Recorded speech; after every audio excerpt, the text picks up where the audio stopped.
NDTV is in the crisis-hit island nation Sri Lanka. We are reporting right outside, that is very close by to the Galle Face roundabout. What you see right behind me is a huge battalion of police. There's heavy army presence as well. There's huge barricading. In fact, just within a few meters away from President Gotabaya Rajapaksa's official residence. So what you see right behind this particular barricading is that there is Central Bank of Sri Lanka. You have the official residence of Gotabaya Rajapaksa as well, including the foreign ministry. So what we see here right at the moment is several, especially water cannon vehicles being stationed, police vans being stationed. This is as a precautionary measure just hours after where we did of course witness huge vandalism and also several properties of ministers, MPs and also government body members, or where their properties were completely damaged by the anti-government protesters.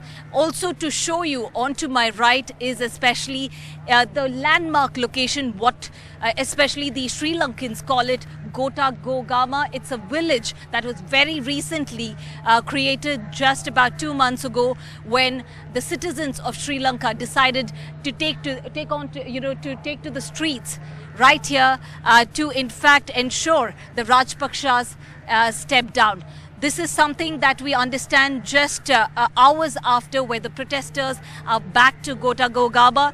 They are protesting, holding placards and also shouting slogans. The tents are back and they continue to say, whether Mahinda Rajapaksa has stepped down as the Prime Minister of the country, all that they are looking forward now is, why is Gotabaya Rajapaksa not stepping down? The latest that we also bring to you is protests have erupted across the island nation Sri Lanka and clashes have been reported. Several of them have been injured. Over 250 have been injured. That is the number we are getting from the police. That apart, in terms of the vandalism or the damage that's been caused to especially properties, stands above 100. This includes especially majorly to do with the MPs, ministers of the ruling party. Several vehicles of over 100 vehicles, in fact, completely damaged and burnt by the anti-government protesters. It's important to understand how exactly this protest, the peaceful protest that's been happening over the last 2 months, how exactly did it turn violent? In fact, some of the sources, reliable sources, and also speaking to the angry protesters, because they are the tax-paying citizens, they tell us that there was an information that they had received.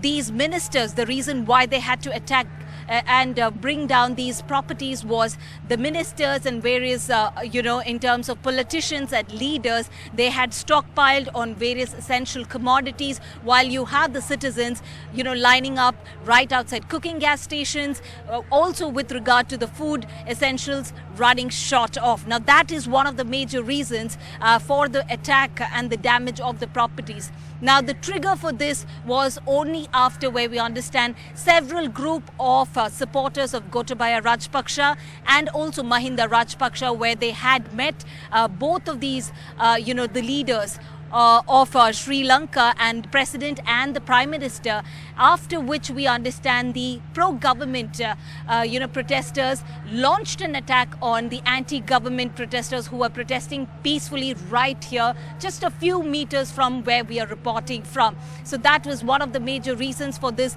the peaceful protest turning violent. But what we know at the moment is that the curfew has been now extended till 7 a.m. on Thursday, this as a precautionary measure. But citizens in Sri Lanka say that they will continue to protest no matter what, even though the forces, that is the tri-forces, have been given orders in terms of shooting those who are taking law into their own hands, that is especially those who are vandalizing public properties or looting. Despite that, we understand several protesters have come onto the streets and they're continuing to fight for Sri Lanka. In Colombo, with camera person Govind Murthy, Sreeja for NDTV.